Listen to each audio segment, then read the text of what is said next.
किसान भाइयों, आज की वीडियो में हम आपको मूंग की उन्नत सफल खेती की A to Z संपूर्ण जानकारी बताने वाले हैं, जिसमें उन्नत किस्मों के बारे में बतलाएंगे। साथ ही बात करेंगे प्रति एकड़ सीड्स की रिक्वायरमेंट, मूंग की फसल पर खाद का शेड्यूल, स्प्रे शेड्यूल और मूंग की फसल पर आने वाली लगभग सभी प्रकार की समस्याओं के निवारण के बारे में हम इस वीडियो के माध्यम से आपको जानकारी बतलाने वाले हैं। मूंग की खेती विस्तार से जानकारी के लिए वीडियो को अंत तक जरूर देखें।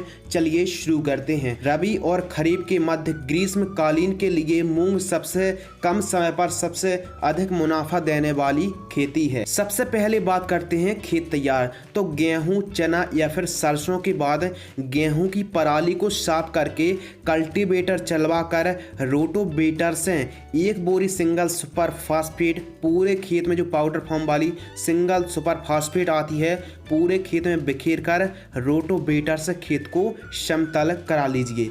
किसान मित्रों, बात करते हैं सॉइल यानी मिट्टी। तो मूंग की फसल के लिए काली मिट्टी, काली दोमट, भारी मिट्टी, हल्की मिट्टी और उपयुक्त जीवाश्म पदार्थ रहित मिट्टी पर आप मूंग की सफल खेती कर सकते हैं। बात करते हैं अगले और नेक्स्ट टॉपिक के बारे में, अनुकूल समय। तो 15 मार्च से 5 अप्रैल सबसे सूटेबल टाइम रहता है मूंग की खेती करने के लिए। अप्रैल के प्रारंभिक सप्ताह पर आप बुआई कर सकते हैं। मूंग की फसल के लिए यह बढ़िया टाइम होता है। बात करते हैं अगले और सबसे महत्वपूर्ण टॉपिक के बारे में, उन्नत किस्में।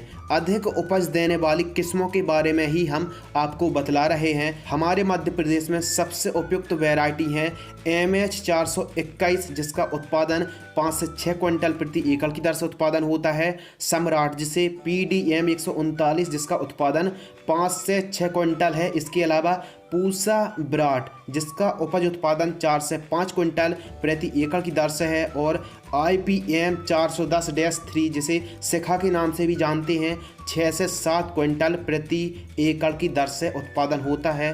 आपको ये 4 वैरायटी में से जो भी वैरायटी मिल जाती है, आप उसकी बुआई कर सकते हैं। इसके अलावा आपके एरिया में जो उन्नत वैरायटी हो, इम्प्रूव वैरायटी हो, अधिक उपज देने वाली वैरायटी हो, मिट्टी के हिसाब से सूटेबल हो, आप उस वैरायटी का चयन कर सकते हैं। बात करते हैं प्रति एकड़ बीज की आवश्यकता यानी सीड्स रिक्वायरमेंट पर एकड़। तो 7 से 8 किलोग्राम प्रति एकड़ की दर से बीज पर्याप्त होता है। और घर का यदि बीज आप बुआई कर रहे हैं तो 10 से 11 किलोग्राम प्रति एकड़ की दर से आप बुआई कर सकते हैं। बात करते हैं बीज उपचार। तो बीज उपचार आप FBI पद्धति से ही आप बीजों को उपचार कर सकते हैं, यानी पहले फंगीसाइड से, फिर बैक्टीरिया साइड से, फिर इंसेक्टिसाइड यानी रेडोमिल गोल्ड, राइजोबियम और इमिडाक्लोप्रिड से आप बीजों को उपचार कर सकते हैं। बात करते हैं कतार से कतार की दूरी। तो मैक्सिमम टाइम हम देखते हैं कि जो किसान भाई कतार से कतार यानी लाइन से लाइन की जो दूरी डिस्टेंस रखते हैं मूंग की फसल पर, 9 इंच के आसपास सामान्यतः हम डिस्टेंस देखते हैं। लेकिन यदि आप मूंग की बुआई 10 से 12 इंच की डिस्टेंस पर यदि बुआई करते हैं तो सबसे सही डिस्टेंस माना जाता है। बात करते हैं अगले टॉपिक के बारे में, बुआई के समय खाद। हमारे किसान भाई कंफ्यूज रहते हैं कि बुआई के समय खाद कौन कौन सी प्रयोग करना चाहिए। जानकारी के लिए हम आपको बताना चाहते हैं कि जब हम रोटोवेटर से खेत को समतल करा रहे थे तो उसी टाइम हमने सिंगल सुपर फास्फेट SSP 1 बोरी पाउडर फॉर्म वाली पूरे खेत में बिखेर दी थी। अब जब हम बुआई कर रहे हैं तो ऐसी कंडीशन में हम DAP 15 kilogram, micro nutrient 5 kilogram और माइक्रोराइजोबियम 3 किलोग्राम बुआई के समय इन खादों का प्रयोग कर रहे हैं। और वीडियो में बताई गई संपूर्ण जानकारी आपको प्रति एकड़ की दर से ही बतलाई जा रही है। नेक्स्ट टॉपिक, खरपतवार की रोकथाम। तो मूंग की फसल पर यदि खरपतवार अधिक उग जाते हैं तो लगभग 40 से 50% तक उपज में गिरावट आ जाती है।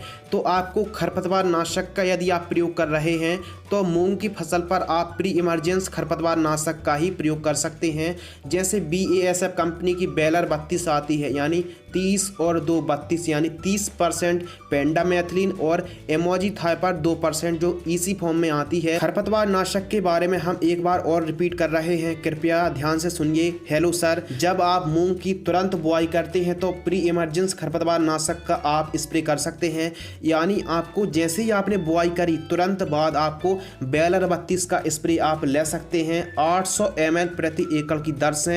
जैसे ही आपने बुआई करी है 2 से 4 घंटे बाद आप स्प्रे कर दीजिए और सिंचाई कर दीजिए। इससे क्या होगा कि खरपतवार नहीं उगेंगे, ना ही चौड़ी पत्ती के और ना ही सकड़ी पत्ती के खरपतवार नहीं अंकुरण होंगे। प्री इमरजेंस खरपतवार नाशक स्प्रे करने से खरपतवार अंकुरण ही नहीं होते हैं, तो 72 घंटों वाली खरपतवार नाशक का आप प्रयोग कर सकते हैं। बात करते हैं अगले टॉपिक के बारे में, सिंचाई। तो भारी मिट्टी में 4 सिंचाई की आवश्यकता पड़ती है और हल्की मिट्टी पर लगभग 5 सिंचाई की आवश्यकता पड़ती है। मूंग की फसल पर लगभग 10-10 दिनों के अंतराल पर हमको सिंचाई करना चाहिए। जैसे पहली सिंचाई हमको बुआई के समय ही करनी चाहिए, जिसे किसान भाई पलीवा भी कहते हैं।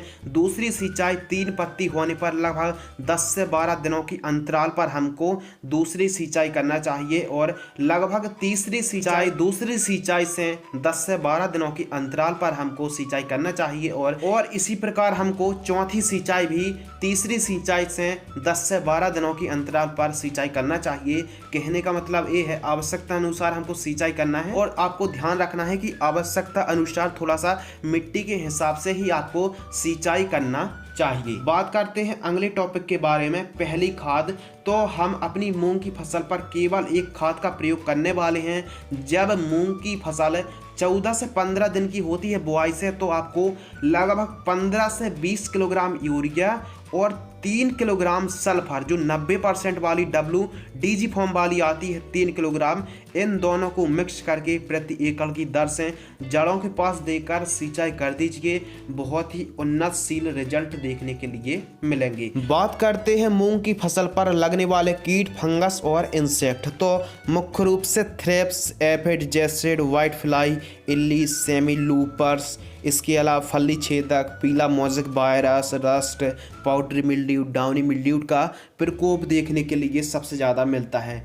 तो बात करते हैं स्प्रे शेड्यूल के बारे में, जो आप लगभग सही प्रकार की समस्याओं से निजात पा सकते हैं। तो देखिए, मूंग की फसल पर हमको आवश्यकता अनुसार ही स्प्रे करना चाहिए। अब कई किसान भाई 4 स्प्रे करते हैं, तो कई किसान भाई 2 स्प्रे, तो कई किसान भाई केवल और केवल मूंग की फसल पर 1 स्प्रे करते हैं। मूंग की फसल पर आवश्यकता अनुसार ही हमको कीटनाशक दवाइयों का, फंगीसाइड का स्प्रे करना चाहिए। फर्स्ट स्प्रे, जैसे ही हमारी मूंग की फसल 12 से 13 दिन की होती है, तो हमको लेना है एमामेक्टिन बेंजोएट केवल और केवल 40 ग्राम, और उसके साथ आप मिक्स कर लीजिए UPL कंपनी की साफ, जिसमें कॉम्बिनेशन है कार्बेंडाजिम और मैंकोजेब का। तो आपको इन दोनों को मिक्स करके 150 लीटर पानी में प्रति एकड़ की दर से स्प्रे आप कर दीजिए।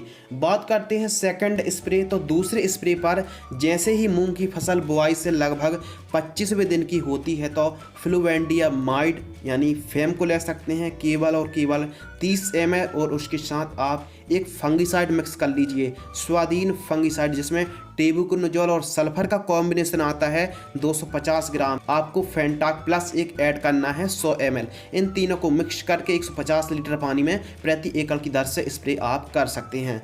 बात करते हैं थर्ड स्प्रे। तो तीसरे स्प्रे पर 35वें दिन बुआई से आप कोराजन 50 ml स्प्रे आप कर सकते हैं। बात करते हैं फोर्थ स्प्रे। मूंग की फसल 45 दिन की होती है, तो एम्प्लीगो 60 ml, लैम्डा साइलोथ्रिन केवल और केवल 150 ml, इन दोनों को मिक्स करके प्रति एकड़ की दर से 150 लीटर पानी में स्प्रे कर सकते हैं। हम आपको 3-4 स्प्रे इसलिए बताए हैं क्योंकि गर्मियों के टाइम पर जो कीटनाशक होती हैं, फंगीसाइड हैं, भले इंसेक्टिसाइड हैं, तो लंबे समय तक हमको रिजल्ट नहीं मिलते हैं। और वैसे भी गर्मियों के दिनों पर हाई टेम्परेचर पर किसी भी कीटनाशक दवाई के रिजल्ट ऑटोमेटिक कम हो जाते हैं। तो किसान भाइयों, मूंग की फसल पर हमने 4 स्प्रे बता दिया है। यदि बहुत ज़्यादा कीटों का प्रकोप होता है तो आप आवश्यकता अनुसार डोज को अप्लाई भी कर सकते हैं। किसान भाइयों के द्वारा कमेंट आते हैं कि क्या हम मूंग की फसल पर NPK घुलनशील खाद का प्रयोग कर सकते हैं या नहीं कर सकते हैं। देखिए, कर तो सकते हैं, लेकिन ज़्यादा से ज़्यादा हो सके तो आप कम से कम लागत पर ही ज़्यादा से ज़्यादा उपज लेने की कोशिश करें। और यदि आप 19-19-19 घुलनशील खाद का स्प्रे कर ही रहे हैं तो यह फसल पर निर्भर करती है कि हमको स्प्रे करना है या नहीं है। हरी भरी फसल है तो ऑलरेडी कोई ज़रूरत नहीं है स्प्रे करने की। और यदि आप स्प्रे ही कर रहे हैं तो आप 1 किलोग्राम, जब आपकी मूंग की फसल 35 से 40 दिन की होती है तो आप स्प्रे कर सकते हैं। बात करते हैं फसल का जीवन चक्र। तो जो मूंग की फसल है यह 2 महीने की फसल है। किसान भाइयों, कहने का मतलब ये है कि कुछ वैरायटी 52 दिनों पर तैयार हो जाती हैं, कुछ वैरायटी 60 से 65 दिनों पर हार्वेस्टिंग के लिए तैयार हो जाती हैं। तो 100 बात की एक बात यह है कि कम समय में अच्छा मुनाफा देने वाली फसल है मूंग की खेती। बात करते हैं उत्पादन के बारे में। तो कुछ इस प्रकार यदि आप खेती करेंगे तो 6 से 7 क्विंटल प्रति एकड़ की दर से प्रोडक्शन आप ले सकते हैं। किसान भाइयों, गेहूं, चना, सरसों के बाद आप खेत को खाली मत पड़े रहने दो, उस पर आप मूंग की खेती करो, क्योंकि कम लागत पर एक अच्छा मुनाफा देने वाली, कम समय पर ज़्यादा मुनाफा देने वाली मूंग की बुआई कर दीजिए। तो किसान भाइयों, कुछ इस प्रकार यदि मूंग की खेती करेंगे तो आपको ज़रूर फ़ायदा होगा। यदि आपको यह वीडियो पसंद आती है तो वीडियो को आप लाइक किया करो, चैनल को ज़्यादा से ज़्यादा किसान भाइयों तक शेयर किया करो, ताकि हम आपको इसी प्रकार की और भी नॉलेजेबल जानकारी समय समय पर प्रदान करते रहें, किसानों का फ़ायदा होता रहे। तो मिलते हैं कुछ और ऐसी ही महत्वपूर्ण ज्ञानवर्धक जानकारी के साथ। तब तक के लिए धन्यवाद, नमस्कार।